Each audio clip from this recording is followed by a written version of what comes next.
میں سب سے پہلے چاہتا ہوں کہ آپ کو اندازہ ہو جائے کہ یہ جو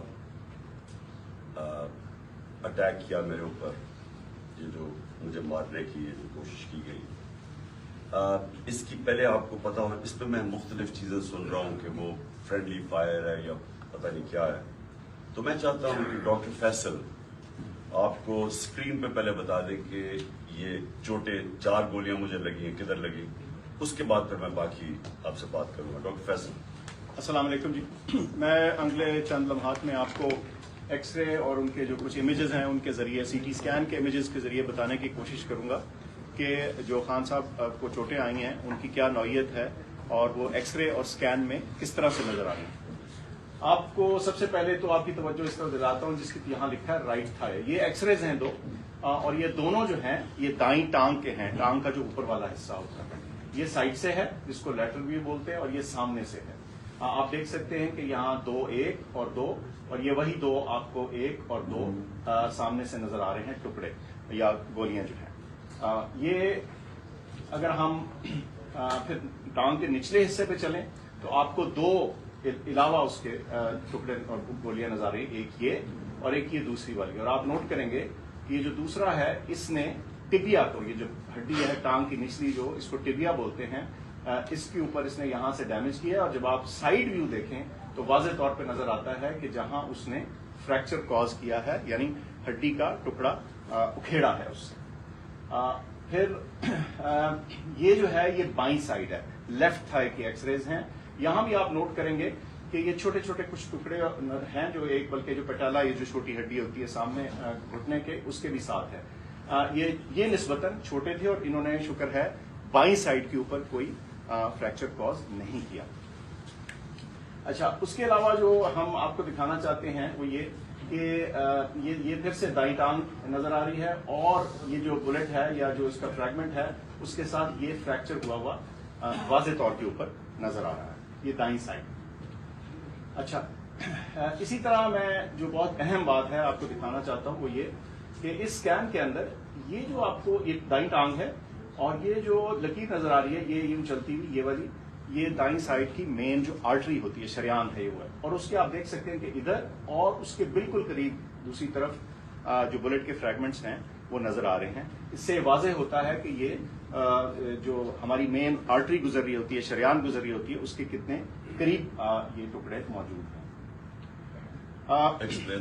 اس کا یہ جو بڑی شریان ہوتی ہے ٹانگ کی، ظاہر ہے اس نے پوری ٹانگ کو بلڈ سپلائی کرنی ہوتی ہے، اس کے ذریعے بہت سارا خون جاتا ہے اور خدا نہ خواستہ اگر اس شریان کو کوئی انجری ہو یا یہ کٹ جائے تو پھر بہت تیزی سے بلیڈنگ ہوتی ہے. اور آپ کو میں نے دکھایا بڑا واضح طور پہ صاف نظر آ رہا ہے کہ یہ اس شریان، اس آرٹری کے کتنا قریب یہ ٹکڑے موجود تھے. ان کو نکال دیا گیا سرجری کے ذریعے دائیں طرف سے، اور 4 فریگمنٹ یا ٹکڑے جو ہیں ادھر سے نکالے جا چکے ہیں اور وہ جسے کہتے ہیں ہمارے پاس موجود ہیں. اور بائیں طرف سے کوئی ہمیں ٹکڑا نکالنے کی ضرورت اس لیے نہیں پڑی کہ وہ کسی میجر سٹرکچر کو ٹچ نہیں کر رہے تھے یا خطرہ نہیں ڈال رہے تھے، یہ پوٹینشلی خطرہ نہیں ڈال رہے تھے. تو یہ جو 4 فریگمنٹ ہیں ان کی تصاویر بھی آپ کو دکھائی ہیں، سکینز بھی، اور ان کی جو نوعیت ہے اور ان کا خطرے کی نوعیت ہے وہ بھی آپ کے سامنے میں نے رکھی ہے. بہت شکریہ. جی شکریہ. کون سا کیمرہ جس میں نے بات اس میں؟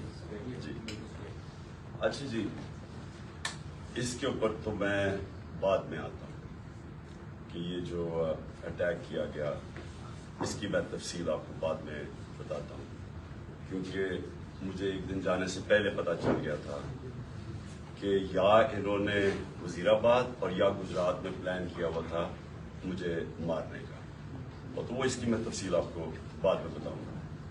اس سے پہلے میں صرف اپنی قوم کے سامنے ایونٹس رکھنا چاہتا ہوں جو پچھلے 6 مہینے میں ہوئے. یہ ضرور آپ کو سمجھنا ہے کہ اس قوم سے ہوا کیا ہے. مارچ 6 یا 7 کو مراسلات ہے. ڈونلڈ لو ایک American under secretary of state حکم کرتا ہے پاکستان ایمبیسڈر کو، بلکہ اس کو دھمکی دیتا ہے کہ اگر عمران خان کو نہ ہٹایا تو پاکستان کو مشکلات کا سامنا کرنا پڑے گا، اور اگر ہٹا دیا تو سب کچھ ٹھیک ہو جائے گا. اور اگلے دن اور نو کانفیڈنس موشن عدم اعتماد کی تحریک جمع کروائی جاتی ہے اسمبلی میں، اور دیکھتے دیکھتے سارے ہمارے لوگ ایک منڈی لگتی ہے سندھ ہاؤس میں اور لوگ بیٹھنا شروع ہو جاتے ہیں۔ یہ یاد رکھیں کہ گورنمنٹ کبھی ہارتی نہیں ہے نو کانفیڈنس۔ وہ کیوں نہیں ہارتی؟ کیونکہ گورنمنٹ کے پاس گورنمنٹ کے وسائل ہوتے ہیں، ہمارے پاس گورنمنٹ کا پیسہ ہوتا ہے۔ ہم چاہتے ہیں تو منڈی لگی ہوئی تھی نا، وہ 20 کروڑ 25 کروڑ آفر کر رہے تھے، ہم زیادہ پیسے دے دیتے، گورنمنٹ کا پیسہ تھا جو پہلے ہوتا رہا۔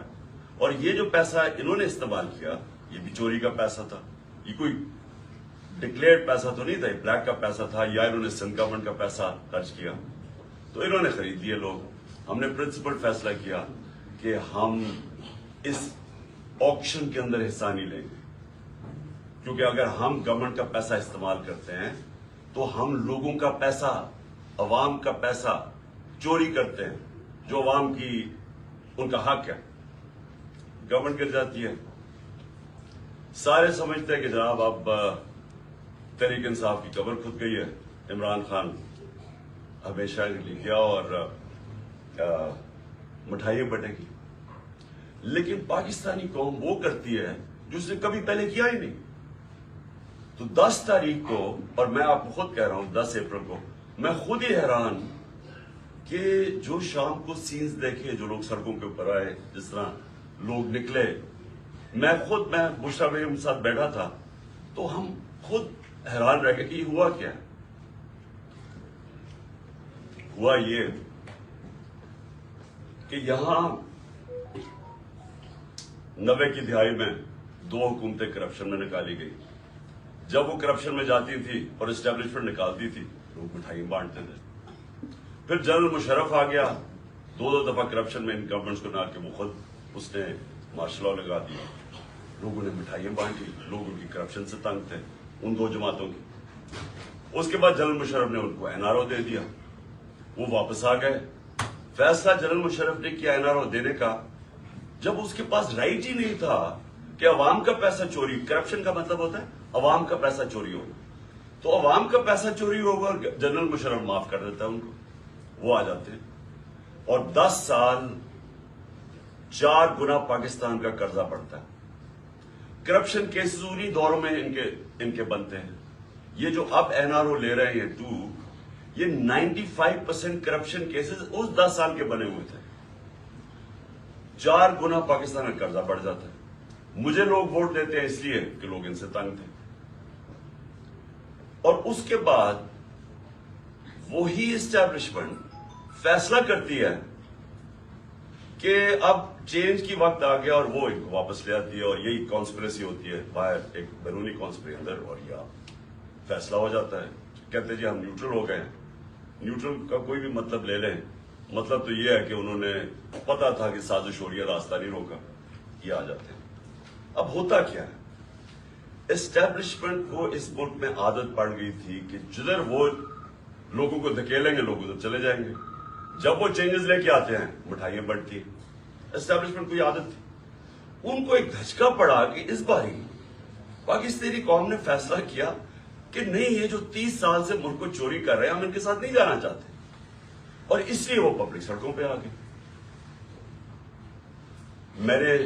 میرے عوام سے میں اٹھا ہوں، میں نے تو کوئی بڑی کسی ملٹری اسٹیبلشمنٹ کے اندر میری پارٹی تو نہیں بنی تھی، جس طرح نواز شریف بنا تھا یا جس طرح ذوالفقار علی بھٹو بنا تھا۔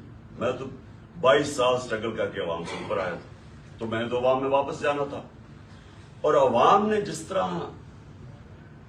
طرح میں اب کیا کہوں، میری پذیرائی کی، جس طرح انہوں نے میری حوصلہ افزائی کی، میں تو خود ہی اس پہ بھی حیران رہ گیا۔ گرمی کی انتہا، یعنی اس باری اپریل اور مئی دنیا میں کہتے ہیں کہ پاکستان سب سے گرم ملک تھا، اتنی گرمی تھی، اور ایک سے ایک بڑا جلسہ پبلک نے آنا شروع ہو گیا۔ ہم نے لانگ مارچ اناؤنس کی 25 مئی کو۔ جب ہم نے لانگ مارچ اناؤنس کی تو انہوں نے 3 لانگ مارچز ہمارے خلاف کی۔ ہم نے سمجھا کہ آئین اور قانون ہمیں اجازت دیتا ہے، ہم نے ان کو کہیں روکا نہیں تھا، ہم نے ان کو اجازت دے دی، تو یہ بھی ہمیں آنے دیں گے۔